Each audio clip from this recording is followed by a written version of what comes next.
everyone, welcome or welcome back to my channel, The Booktuber. Today I'm going to wrap up some of the books I read in the months of August to December. I thought of making it a long video, but my exams are going and I have exam tomorrow. But look at me, here I am making a video.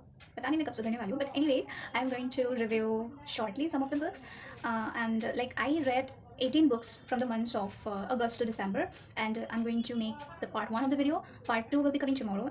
I'm going to review 7 books in this video, so stay tuned for that. And without any further ado, let's start. The first one I'm going to review is a mythological fiction with the elements of science fiction, spirituality, fantasy and philosophy. So here is the book, Kalyuga, The Awakening of the Tenth by Harshit Chauhan, and this is my very favorite book of the year. I love this mythological fiction because this is very close to my heart. So this is about a story of a boy named Gautam who is prophesied to be the Lord Kalki in the future, and he is just a normal boy like us, but things changes when he turns 10 and he hears some of the unknown voices. The voices claims themselves or himself to be the Lord Krishna, and he is a fan of Lord Krishna and he believes in that. But when he grows up, he realizes that he has some supernatural superpowers that he has, and that's why he used to hurt some of the voices of Lord Krishna, and everything changes. So in this book I liked one quote, that is, everything that happens for a reason. Of course, it's true, and you're going to love it because the writing style is so vivid and so easy to understand. If you're a beginner also, you're going to love it. If you want to start any mythological fiction, then you can just go for this book, because look at mine, I have annotated this book so much because I love this book so much, and I'm waiting for book 2. The writing style, the engagement, everything is just so perfect that you are going to sit in your place for a very long time. Without any further delay, you can go and pick this book up. The next one is this one, Jesta Devi, The Goddess of Misfortune by Aboli Mane, and this is also very close to my heart because I love reading this book, the concept, everything, the story, because this was something unique I read this year, and it's a story about the girl named Jesta who is said to be the goddess of misfortune, and she is actually Lakshmi. Jesta was born from the poison of Nagavasuki and Shagara during the Samudra Manthana, and after being born she was neglected by everybody. She was not liked by everybody, though she is the elder sister of goddess Lakshmi, and she was not respected like her younger sister.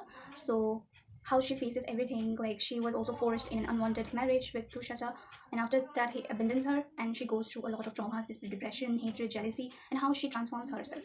Because where there is goddess Lakshmi, there is going to be a Lakshmi too, because they both are twins and they both are sisters. But why everyone hates one and loves the other? You know the reason, but you have to read this book to find out everything, because this book also talks about feminism and a lot of things about a woman. So you have to go and read this book to find out the story of her. And I love this story because she also meets someone in the story which turns everything, I love it. I am not going to spoil it for you all. You have to read it, what happens in the story, what happens with her, and how she transforms herself. Then why, at the end you will also notice why people hate her and why people will start loving her. You have to go and pick this book up. I just love it because I'm going to spoil it. I want to spoil it, but I don't want to spoil it. Okay, pick this book up if you want to. So the next book I'm going to talk about is this one, Panchali, the Princess of Peace by Sanya Ainavdar, and this is my 4th mythological fiction of this year, and I loved it because the story follows about Draupadi. Okay, the real Mahabharata Draupadi, how she married to 5 husbands. It's about her story, but this is something unique because this is actually her story, but this is about her perspective. Imagine if everything was turned upside down, everything, because this is the story of the Princess of Peace, Panchali. What would have happened if she would have not married to 5 husbands? What would have happened if she has only chosen her husband Arjuna and not the other ones? It's a story about feminism too. What happens in the story you have to know, because it's the complete opposite of the real story. You have to read this book because I loved it so much. You can see I have annotated this book a lot. What would have happened if the real Mahabharata was not happening because of her? So you have to read the story, of course fictional, but you should read it to find out, because it's very interesting and engaging. The writing style is also very interesting and easy to follow, so you should read it. If you are a beginner, you can read this book, and you should pick this book up if you are a mythological fan. So the next one I'm going to pick is this one, Finding Love in You, Me and Other Things by Rachita Borua, and this is very close to my heart because the writer is from our state, Assam, and of course I would love someone who wrote something from our state, because if you know, you know. And this story follows a girl named Rima who faces all the difficulties and problems in her life. She marries a husband and gets married at a very young age. She was forced to marry him, and she didn't want to marry him, but she marries him. And after that her life changes. But again, a real roller coaster happens when she meets a guy named Dhruv, a banker, and they both meet. Rima is a photographer and Dhruv is a banker. Her life took a 360-degree turn when she meets Dhruv. He changes everything for her and he pulls her out of that situation. This story talks about society and family, how they treat a woman, how they behaves with a woman after marriage, and she becomes widow in a very young age. So Indian society, how it would react, how it would treat women. And it's a story about a village children. And because village and city life are different, right? In a village, women are treated differently, and in a city they're treated differently. So you know what I'm talking about. So you should read this about this girl and about the story. This is very simple and easy to understand. So yeah, you can go for this book if you want. The next book I'm going to talk about, a mystery thriller, a psychological mystery thriller, Caught in a Web by Sandeep Sharma. And I wish this book could be a movie because I love this mystery thriller book. So the story is about a girl named Ahana. She is a 20-year-old girl who disappears. Yes, she disappears, and her father does everything to get her back. But people believe that her father has hid her somewhere. But why would a father do that, right?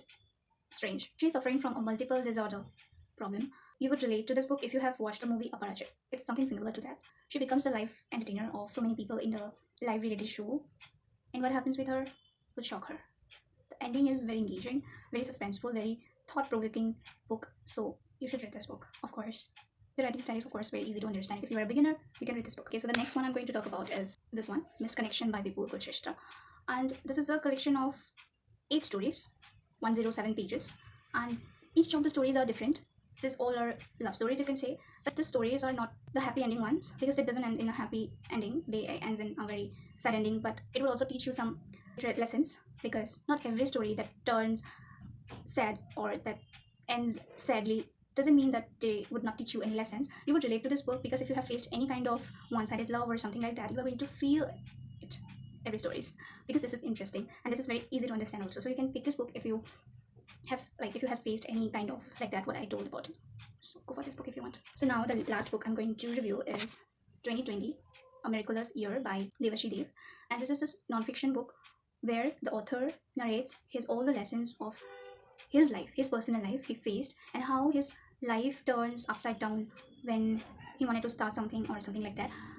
If you believe in law of attraction, manifestation, or spiritual transformation, then you can read this book, because this is something like that, and you would get a motivation, because he has faced a lot of things. Like, I was feeling so bad for him that he faced a lot of things, but then he wrote this book. In life, when everything is not working, you should just give or have faith in the universe, give everything to the universe, and just move forward, because you never know what would happen with you, because universe is actually working for you, for the better one, for the better version.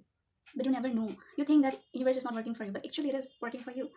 So this is written during the times of COVID-19, and everything changed for him. Like, this was something magical. You should read this book if you have faced something like that, or if you want to learn a lot of things about life, then you should pick this book up, because this also has a lot of great lessons.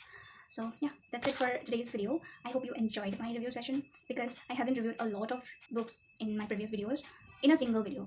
This is my first time, so if I did any wrong, then please correct me in the comment section, because I'm still learning, And now, yeah, I'm going to post the part 2 very soon. So stay tuned for that. Bye bye. And also, if you liked it, do like, comment, and share, and also subscribe if you haven't. Bye bye.